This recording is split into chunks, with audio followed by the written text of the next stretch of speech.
Ay, nandito na tayo sa store. Again, gloves. Mga kabida, trinay kong mag-gloves. Ito, yung goma na to. Surgical gloves. Nakakadagdag siya ng warm kasi syempre, since goma nga siya, 'di ba? Tsaka kagabi ko to suot kasi yun nga, may ulan kasama yung snow. So, bahala na kayo kung pagtatawanan nyo ako. Pero, nakadagdag siya ng warm sa akin. So, ito tuloy-tuloy ko to lalo na kapag snowstorm. Pag malakas yung snow. Kasi, at least hindi, kung mabasa man yung gloves ko, di ba? Nakadagdag siya ng warm sa akin, promise. So, ayan. Bonnet. Okay, yung bag ko pala. Bag.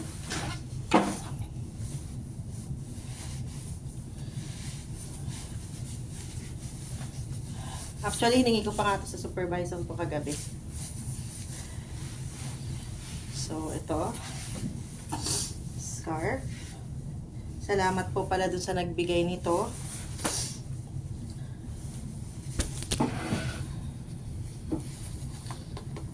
Puffer jacket. Siyempre, tanggalin natin yung nasa bulsa. Isang cellphone. Tsaka ang aking card holder.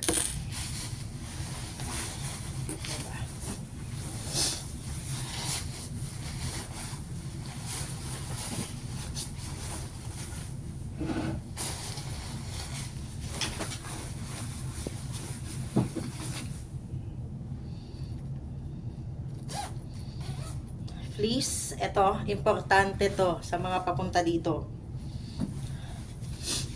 Lalo yung mga papunta ng winter intake.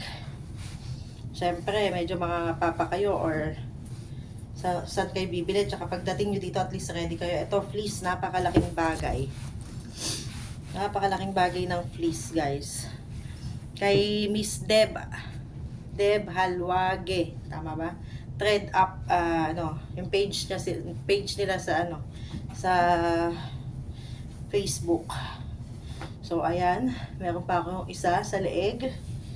Kasi, ayan, malaking bagay na takpan nyo yung mga part na, ayan, leeg, ears, ayan, kamay, tapos yung paa.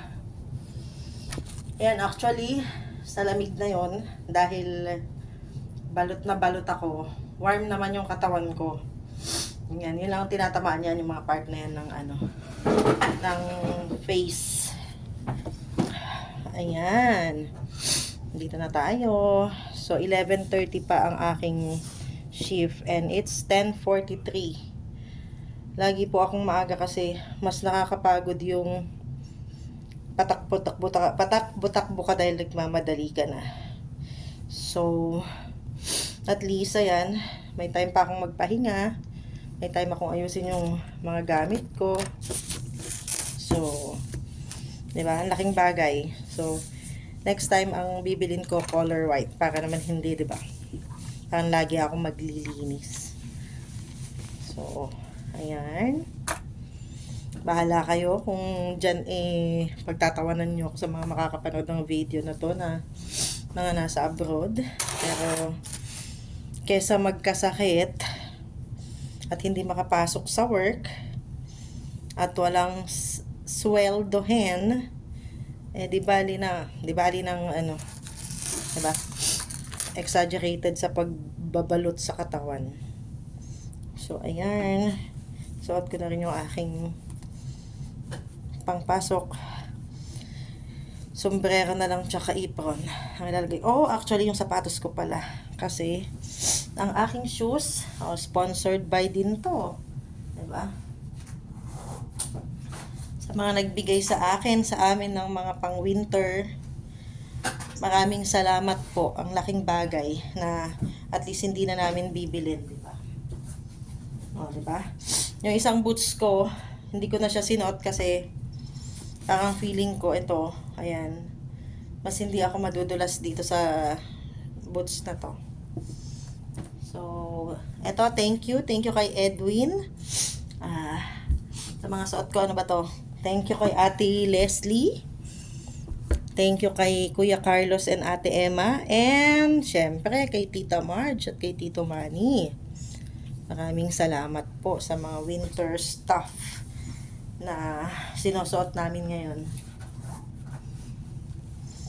Ang laking bagay. As in, malaking bagay. Lalo yung kay Sir Carlos, makwenta ko lang, tsaka kay Ate Emma. Na-meet ko lang po sila dito sa store. Ang start ng pagiging magkakilala namin is magda-dine-in sila. Humingi sila sa akin ng senior discount. Hindi ko nabigyan. Nakalimutan kong i-punch yung senior discount. Then, nagbayad sila. Hindi naman nila namalayan na wala silang discount. Ako yung nakaisip after nun. So, ang ginawa ko, kumuha ako ng isang donut at pumunta ako sa dine-in area. Binigay ko sa kanila yon, yung isang donut na yon, kasi sabi ko hindi ko kayo nabigyan ng discount, kaya eto na lang po yung ano. Tapos hindi naman sila nagalit or hindi naman sila nag-react ng hindi maganda. Nag-thank you sila, nakangiti sila, ganyan. Tapos then, yun, nasundan, bumili sila, ganyan. Tapos noon, nagulat ako, ayun, bibigyan daw nila ako ng pang-winter na malaking bagay daw dahil nabanggit ko na baguhan kami dito. So, ayun po, maraming salamat po. Ang dami nilang binigay actually, kahit hindi nila ako pa lubos na kilala. Mga kababayan natin na ganyan, another way of bayanihan, 'di ba? Na tumutulong, kumaga. At least di na kami bibili, di ba? So, ayun. Yan, nasa work na ako. Pahinga din muna bago sumabak ulit. 9 hours duty. 9 hours duty tayo ngayon, mga kabida. So,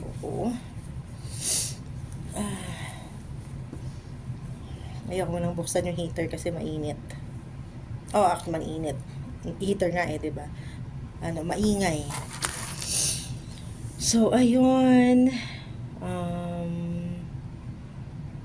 Hindi ako tatawag sa bahay kasi mga tulog pa sila.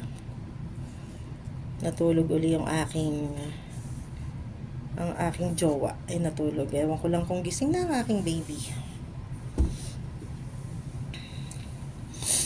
Dito ako sa stock room. Dito yung mga gamit namin na mga empleyado. Dito yung mga stocks namin. So, ayun ba. Bye muna.